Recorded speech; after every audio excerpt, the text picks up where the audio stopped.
Yo, what is up guys, Ghost here, and today of course we're going to be talking about Season 5. I've played for a few hours at this point, and there's still a lot I have to experience, like the new weapons, the RPG and all that good stuff, but I am happy to be able to say that for the most part what I've played so far has been really enjoyable, and I think this could possibly be the best season yet. We're going to get into all the good and the bad in a second, but first, if you do enjoy the content, hit that subscribe button so you don't miss out on any future videos. We are well on our way to 50k subs, so thank you guys for your support. Okay, so let's start with what is arguably the most important part of any season, the new map, Reclaimed. This map is not only loosely inspired by Battlefield 4, but it's probably the first map in Battlefield 2042 that really gives me that old, proper Battlefield map feeling. The pacing is good, there's cover everywhere, it's also the smallest map in the game, and as such has been limited to 64 players, but you certainly don't notice that. There's action everywhere all the time, and I think it just plays pretty well. Of course, like with any new map, I am going through some growing pains with it, learning the routes, learning the hotspots where you can always expect somebody to be, and the high spots where snipers are camping, so I am dying a lot, but hey, aren't we all? There's also one specific objective that has one doorway in and one doorway out, and it is an absolute meat grinder in there, especially on breakthrough. In fact, it really reminds me of some of those Operation Locker or Metro moments that I know a lot of players are asking for, so that's a nice place for them. However, with the map being smaller, I personally have experienced, at least on Conquest, that most of the games end up in one side absolutely steamrolling the other, and it's pretty much a spawn trap. Because the map is much smaller, you can't just grab a transport vehicle out of the spawn and then go around the edge of the map to backcap the enemy. There are also no jets or transport heli, which means that dropping teammates behind enemy lines isn't really a possibility either, and so therefore McKay and Sundance are probably going to be extremely good picks for this map. I think this has also happened a lot in past Battlefield games, it's not only on this map, and it's just sort of indicative of that size of map.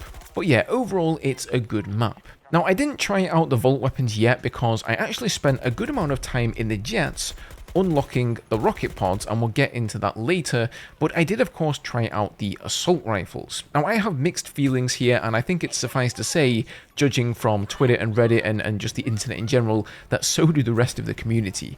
On the one hand, I think them adding some spread and effectively nerfing the range of the weapons in doing so is a good idea. However, there are a number of issues with the way they've done it. Now, the first issue, which was quite frankly very foreseeable, is that since only the assault rifles are affected, people are going to gravitate towards using SMGs and LMGs instead, and that is exactly what I see happening.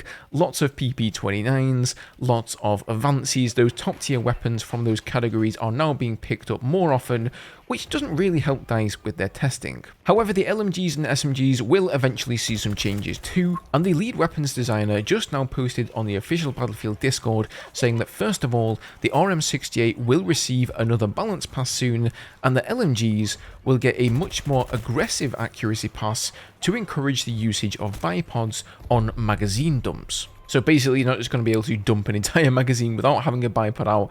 It's probably going to get, crazy ramping up dispersion and spread in comparison to what we currently see with the assault rifles. But the second issue with it is that bursting your weapon to reset the spread that they've now introduced doesn't feel good at all. We were led to believe that, like in previous games, you could microburst, literally let off the trigger for a split second to reset that spread, and you'd be good to go. But that is simply not the case. You have to completely stop firing the weapon for the dispersion to decrease again, and it just doesn't feel very good to me. There are also what is known as initial recoil multiplayers in Battlefield 2042 that have actually replaced the older system from previous games, which was the first shot multiplayer.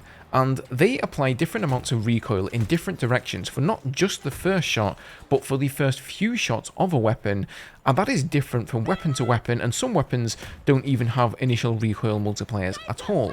So that could certainly explain why burst firing some weapons feels more forgiving than others. Some of them could be affected by initial recoil multipliers every time you burst that weapon, whilst others don't even have those multipliers, and therefore they're going to feel a lot more forgiving. Now moving on, let's touch on some of the vehicle changes here. So there's a lot less explosive spam now, awesome news if you're an infantry player, and well, if you're just a player in general, I guess. No more LATVs spamming you from across the map. However, in its place, we now have instead the 20mm flat cannon, and people are running that on every single LATV.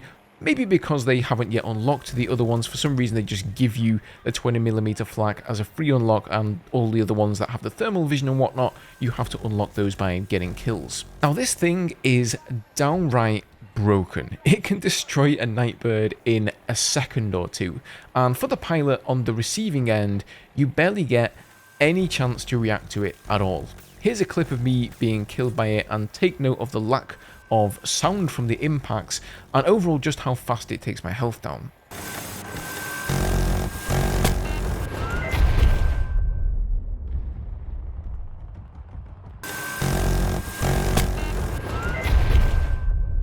So as you can see in that situation, there's not really a lot that I could have done to combat that. You know, I was pretty much just screwed from the second he started firing at me.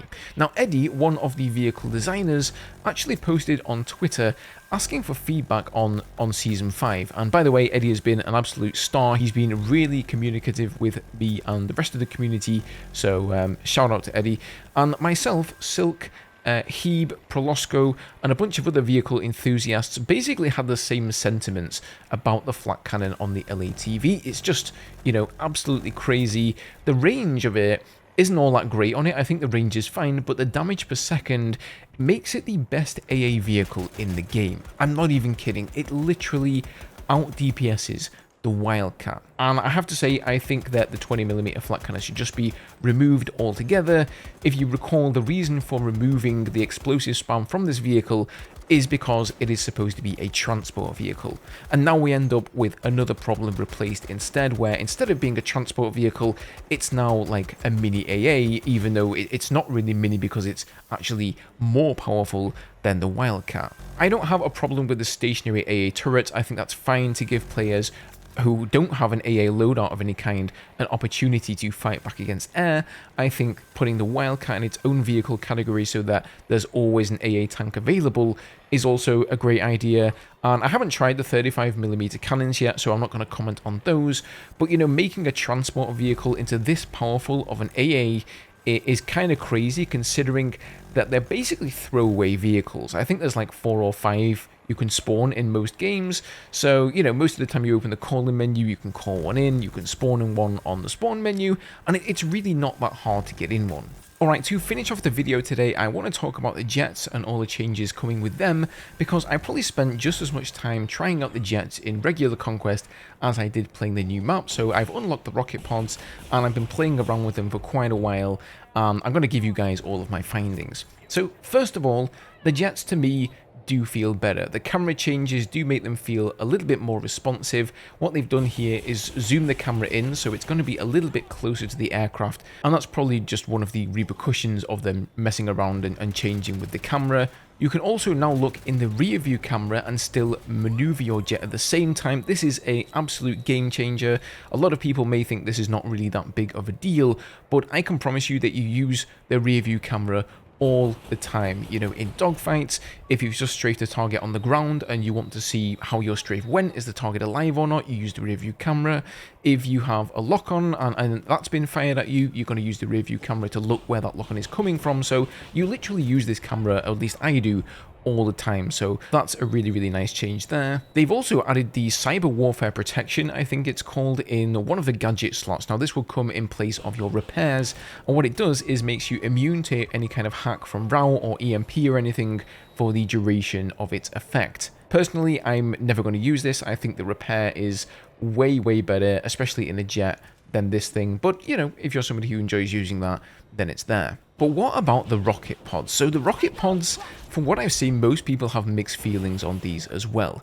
I personally quite like them. I think they've got the damage in the correct spot. So at the moment you get 16 pods, and it's gonna take, you know, anywhere from 5 to maybe 6 or 7 to kill one infantry soldier. So you can strafe an infantry soldier, go back around, strafe another one, and then you have to reload. Now, you can't reload for whatever reason mid-rocket pod volley, so you have to finish all of your pods, and only then can it reload. So if you finish the strafe and you have, like, you know, 3 or 4 pods left, and you know that isn't enough to kill an infantry soldier, then you may as well just go and waste them and then trigger the reload that way. Apparently, this is something to do with the way the reload system works in 2042, though, so I'm not sure that's ever going to change. What I think the rocket pods are good for, though, is obviously killing groups of infantry, and whilst they're not quite as good as the 25 mils, you know, the 25 mils absolutely shred infantry super fast. They have a way better range and a way better time to kill than the rocket pods. But for people who just don't have the skill or the aim and just, you know, haven't leapt over to that level of playing in a jet and being able to snipe infantry with the 25 mils, it gives them that stepping stone to be able to use the rocket pods instead.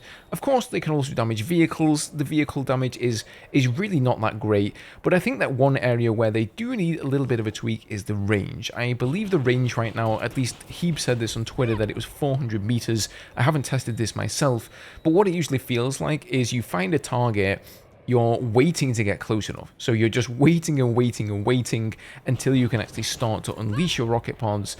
And that gives you so little airtime that you actually have to pull up out of your strafe before you've finished spending all the pods. So it would be nice to see them maybe increase that range of effectiveness to maybe 500, 600 meters. And this is especially important against, you know, vehicles like the Wildcat or a tank. If you're going to go and strafe a Wildcat, you really cannot risk getting that close to it. And that's probably the reason that they've put this range limitation in there, so that you actually have to get close to the ground and you have to take a chance as a jet pilot to kill a target. You know, you need to get close enough to the ground so that you can potentially get RPG'd out of the sky, or M5'd, or killed by the AA, or, you know, whatever it is. I also think they could maybe do with just tightening up the spread of them a little bit. At the moment, you've got 8 pods, I guess it is, on one wing, and then 8 pods on the other wing. But they don't really fire exactly where you're aiming with your reticle. You can just sort of pepper the area around an infantry soldier, and sometimes you get lucky and you kill the guy in, you know, 5 pods. I think the pods do like 20, 22 damage, something like that. So you can kill somebody with 5 of them. But sometimes you get unlucky and they just sort of go all over the place, or that's what it feels like to me. So just like so many of the vehicle weapons in this game, it would be nice if for once they actually went where your cursor is aiming. But yeah, overall, I think the rocket pods are a really nice addition to the game. So that is going to do it for this video, guys. Thank you very much for watching. Leave a like if you enjoyed, and of course, don't forget to subscribe for the channel for future Season 5 content. Feel free to leave your comments below. How have you been getting on with Season 5? Have you been enjoying it? And I'll see you guys in the next one.